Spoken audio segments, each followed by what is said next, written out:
Olá, eu sou Denise Ricardo. Eu sou a Tati Cassioli.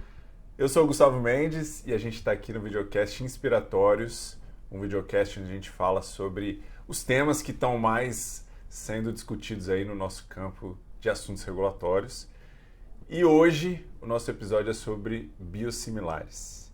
Recentemente a Anvisa chamou um diálogo setorial para falar sobre biosimilares, porque está na perspectiva agora uma revisão de normativa. A 55 é de 2010, então a gente já tem muito tempo aí da normativa que abriu a possibilidade do registro de biosimilares.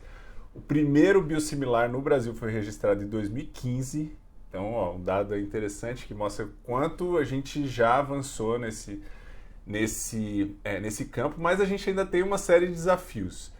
Os principais desafios que foram apontados ali nessa discussão foi, primeiro, o fato de que ainda para se demonstrar a comparabilidade de biosimilares, usar a via da comparabilidade para demonstrar que um biosimilar é comparável a um produto de referência, nós ainda precisamos de muitos estudos não clínicos, muitos estudos clínicos. E o terceiro ponto que a gente quer trazer aqui é a questão da intercambiabilidade, que é algo que fica numa zona cinzenta aí de se é um status regulatório ou se é uma questão de prática clínica. E tudo isso afeta como os biosimilares são registrados, o investimento que tem que ser feito para se registrar um biosimilar, de que maneira a agência vai olhar para esses estudos. Então, temos muito assunto aí para falar sobre isso. E aí, quero começar perguntando para vocês. E aí, temos chance de isentar estudos? Temos chance de acelerar esse desenvolvimento de biosimilar ou não? Eu sou super favorável, né? Eu sou super favorável. Eu sei que é um tema mais polêmico, mas eu sou super favorável. Eu acho que os não clínicos é uma necessidade, né? Assim, a gente já tem modelos aí, eu acho que a gente já evoluiu bastante nessa área, né? De usar os insílicos, evitar o uso de animais o máximo possível, né? É até uma questão já mais pessoal, né? Eu sei que é necessário, mas eu acho que só quando necessário, né? Eu acho que a indústria tem cada vez mais adotado esse olhar, de só quando necessário. Os clínicos, na minha perspectiva, eu acho que quando a gente começou lá com os biosimilares, né? E aí o Brasil já começou um pouco depois, né? Quando veio a normativa em 2010, a gente já acompanhava o mercado lá fora. A gente tinha muita insegurança, porque a gente tinha muita insegurança no biológico como um todo, né? Quem dirá num biosimilar. Eu acho que de lá para cá, nós estamos falando aí já de 13 anos, né? O EMA fez a publicação de 15 anos de monitoramento, né, de biosimilares. Eu acho que a gente evoluiu muito na tecnologia, né? Eu acho que a gente evoluiu muito no conhecimento. E eu acho que a tendência é que a gente chegue muito mais próximo do que hoje a gente tem com as moléculas sintéticas, né? Hoje a gente tem moléculas altamente caracterizáveis e a gente pode fazer uma bio. Eu acho que o biosimilar tende a caminhar para esse lugar com o desenvolvimento da tecnologia analítica. Eu acho que o peso da pesquisa clínica, ele é diretamente proporcional à nossa capacidade de desenvolvimento de tecnologias analíticas. Quanto mais a gente caracterizar, quanto mais robusta for a metodologia, quanto mais robusta for a comparabilidade, menos necessária vai ser a pesquisa clínica comprobatória. Agora, quão pronto a gente está para isso, eu sou entusiasta, mas acho que é um caminho. Acho que para algumas moléculas talvez mais, né? Porque nós estamos falando de moléculas complexas e biológico tem diversas tecnologias. Então, quantos lotes são necessários para fazer essa caracterização, essa comparabilidade? Isso são assuntos que precisam também ser debatidos, né? Quando a gente fala de biosimilares. Eu vejo que, assim, na questão dos não clínicos, né? Esse é um ponto que foi um dos tópicos em separado lá da discussão. E na questão do não clínico, o desafio que eu percebo é o fato de que as normativas estão mais flexíveis. Eu acho que já avançou e no que diz respeito à necessidade de ter que fazer muitos testes, de comparar, por exemplo, toda a sequência de toxicidade entre não clínico e clínico, entre biosimilar e referência. Hoje já tem há uma preferência por métodos in vitro ao invés de métodos in vivo. Então, é algo que avança e acho que é isso. A gente tem que ter metodologias que sejam capazes de trazer confiança e segurança. Agora, pensando especificamente no Brasil, né? Quais são os desafios? A gente ainda não tem uma normativa pelo menos até enquanto esse episódio está sendo Sendo gravado, não temos ainda uma normativa sobre métodos bioanalíticos de validação de métodos bioanalíticos. A gente tem o ICHM10, ICHQ2, Q14, mas a gente não tem uma diretriz clara ali da Anvisa sobre isso. A gente não tem uma diretriz clara sobre, né, o quanto esses estudos não clínicos eles podem ser feitos em ambiente não BPL. É esperado que se faça em BPL, mas não tem uma certificação. E no Brasil isso é um gargalo crítico, porque a gente tem poucas pessoas que fazem. E se a gente não tem um não clínico bem estruturado, bem robusto, a gente não consegue... O risco de ir para um clínico com um produto que não vai ter um desempenho semelhante é maior. E acaba impactando na confiança que a gente tem, por exemplo, de não ter que fazer estudos clínicos.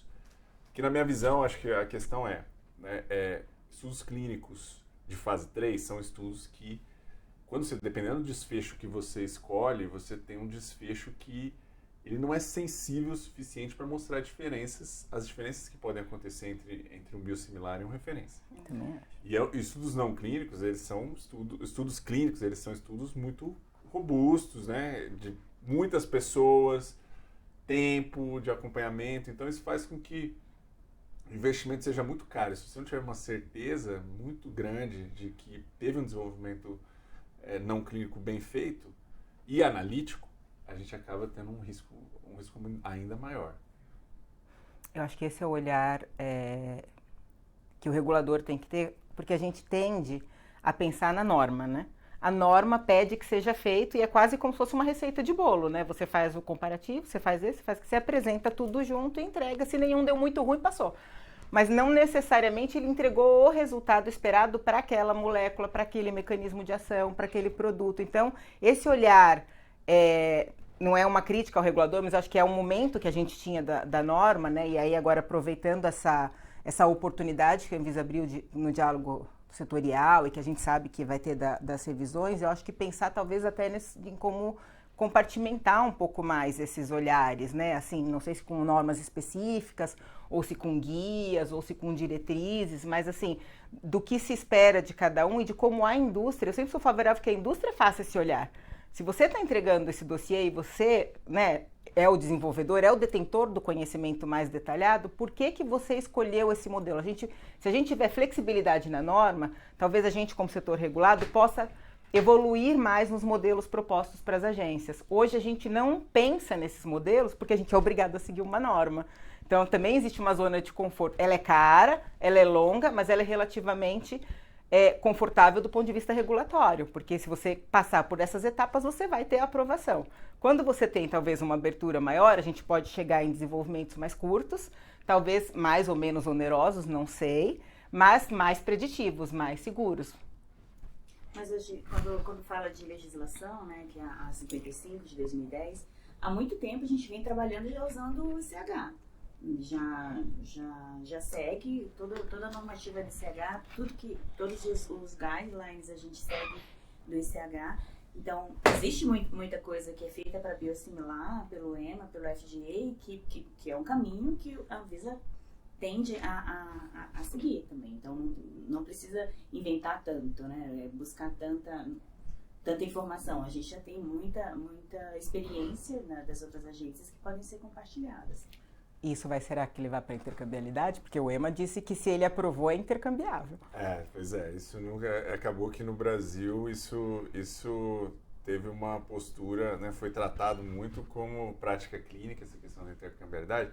Mas antes de falar da intercambiabilidade, quero falar outra questão que eu acho que biológico sempre foi, né, aqui no Brasil como regulação, biológico sempre foi mais flexível para aceitar a prática, e eu acho que vem do fato de que a gente tem pouco desenvolvimento de biológico no Brasil, né? E é bem mais recente. Então, fazia muito mais sentido pensar que, como vem tudo de fora, então a gente aceita, a gente está mais alinhado com o que é feito lá fora. Diferente dos sintéticos, onde a gente tem muito desenvolvimento local, teve similares únicos, teve toda essa questão. Mas um ponto que eu queria também lembrar de biosimilares né, à medida em que o conhecimento de biosimilares avançou, e muito se falou também sobre monitoramento, né? Porque a gente consegue abrir mão das ações ou do rigor pré-mercado quando a gente tem um pós-mercado que consegue suprir algumas necessidades de dados, de informações e tal. Então isso impacta em dois aspectos. O primeiro aspecto é a questão de estudos que têm desfechos mais objetivos, como o PK/PD. A insulina é um caso onde já avançou, a gente não precisa fazer mais fase 3, a gente pode fazer um estudo PK/PD medindo hemoglobina glicada e a gente consegue mostrar comparabilidade.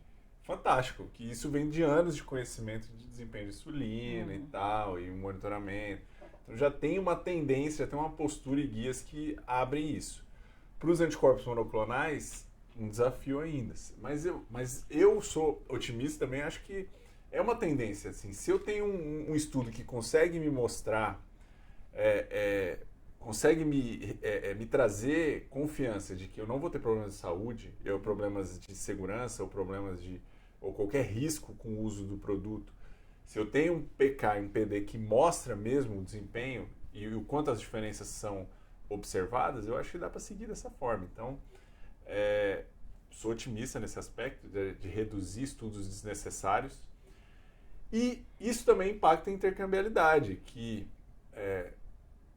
as agências mais conservadoras falam, não, você tem que fazer estudo de troca.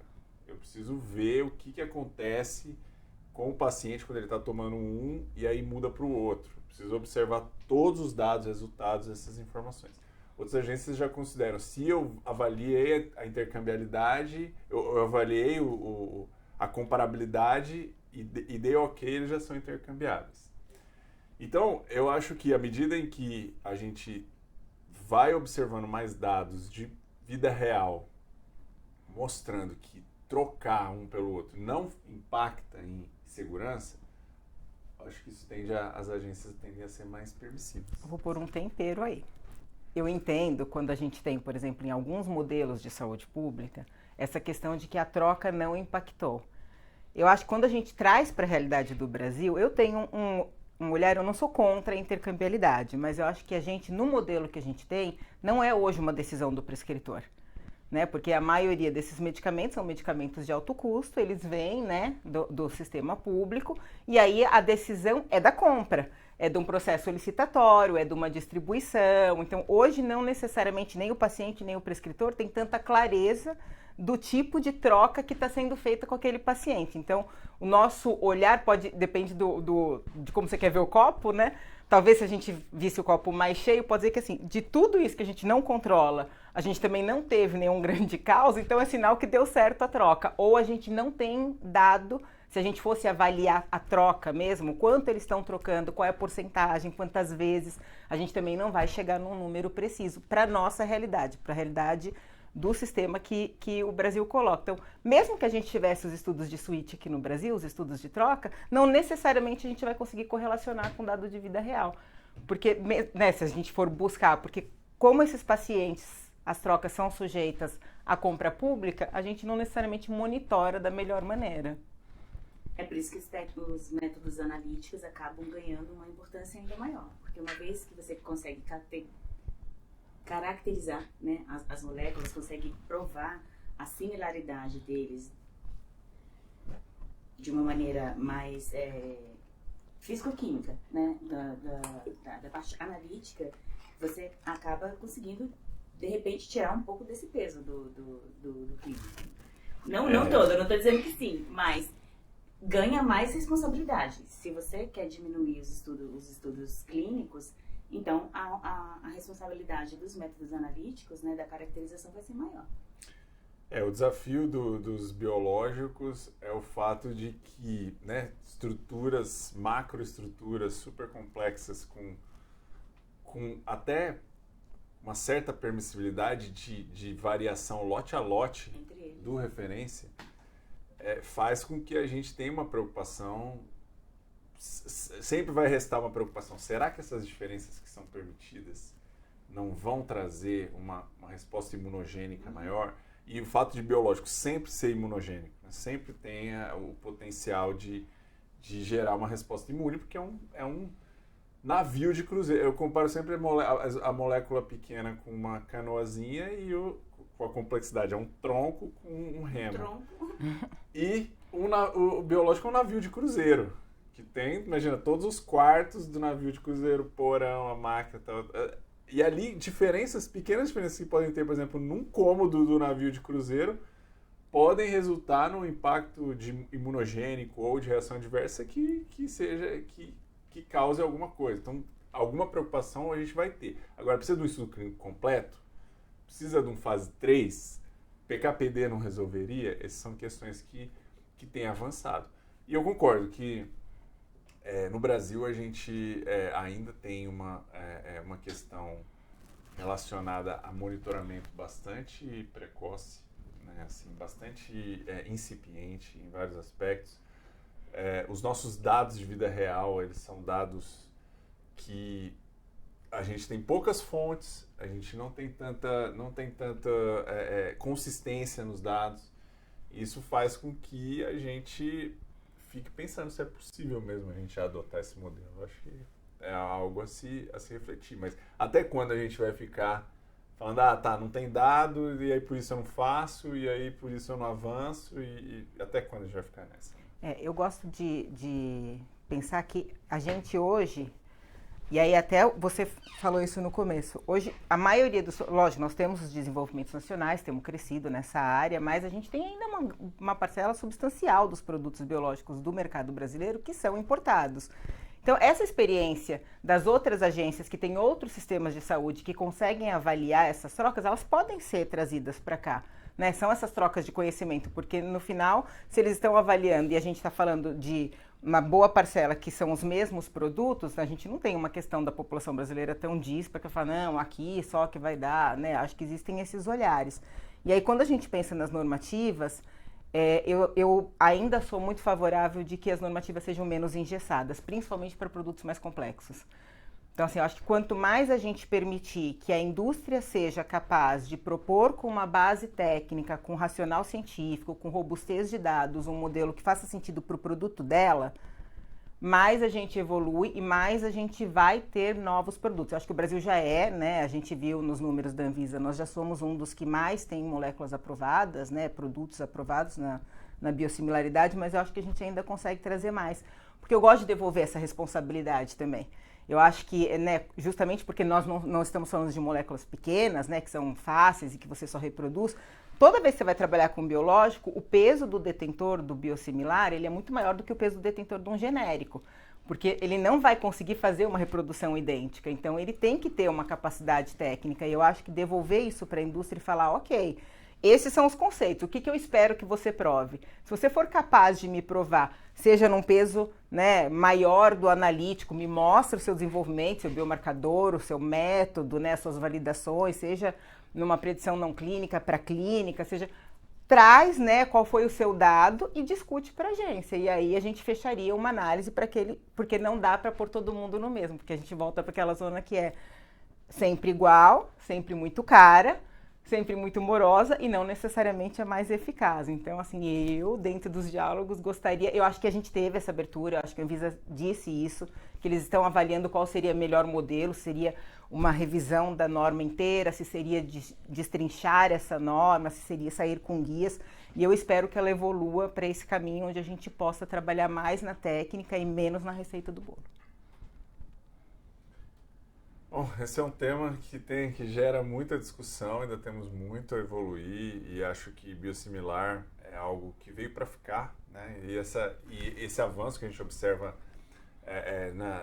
no cenário que existia antes, em 2010, quando a EDC 55 foi publicada, e hoje, quanto a desenvolvimento de novos produtos, novas fábricas, novas empresas instalando o conhecimento no Brasil, mostra que esse é um assunto que a gente precisa ficar ligado sempre e acompanhar muito de perto, porque isso mexe no trabalho de nós em assuntos regulatórios. bom, então é isso, fechamos o nosso episódio de hoje e esperamos você no próximo episódio.